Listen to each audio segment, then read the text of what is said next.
24 तासात अतिमुसळधार पावसाची शक्यता आहे। मुंबई पुण्यासह कोकणात अतिमुसळधार पावसाचा इशारा आहे। हवामान विभागाने हा अंदाज वर्तवलाय। येत्या 24 तासात मुंबई पुण्यासह कोकण किनारपट्टीवर असलेल्या जिल्ह्यात अतिमुसळधार पावसाची शक्यता वर्तवली जाते।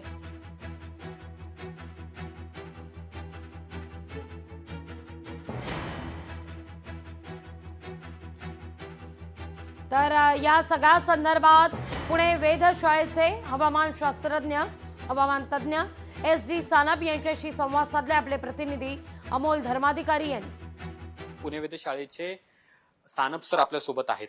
सर, काय परिस्थिती आहे? आपण सॅटेलाइट इमेज पाहतोय ज्याच्यामध्ये अनेक ठिकाणी सध्या मुसळधार पाऊस बरसतोय। पुणे, मुंबई आणि त्याचबरोबर इतर भागामध्ये नेमकी पावसाची परिस्थिती कशी असणार आहे? गेल्या 24 तासांमध्ये मध्य महाराष्ट्रातील घाटमाथे असेल किंवा मुंबई किंवा किनारपट्टीचा प्रदेश असेल तिथे मुसळधार ते अतिमुसळधार पावसाची नोंद गेल्या 24 तासांमध्ये दिसून आलेली आहे। आणि येणारे 24 तासांचा जर विचार कराल तर कोकण किनारपट्टीसाठी रेड अलर्ट दिला गेलेला आहे। त्याबरोबर मुंबईसाठी रेड अलर्ट आहे आणि मध्य महाराष्ट्रातील जे घाट एरियाज आहेत त्यांच्यासाठी रेड अलर्ट येणारे 2 दिवस आहे।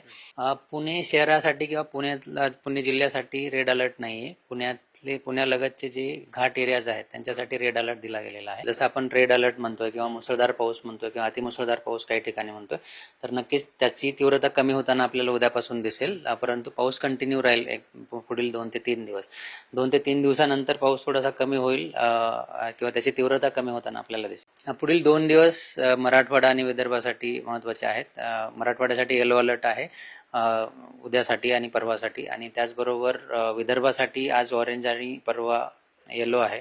त्यानंतर म्हणजे आज ऑरेंज आणि उद्या येलो आहे आणि त्यानंतर पाऊस कमी होताना दिसतो। पण पुढील 48 तासानंतर मात्र पावसाची तीव्रता कमी होईल असा अंदाज पुणे वेधशाळेकडून देण्यात आलेला आहे।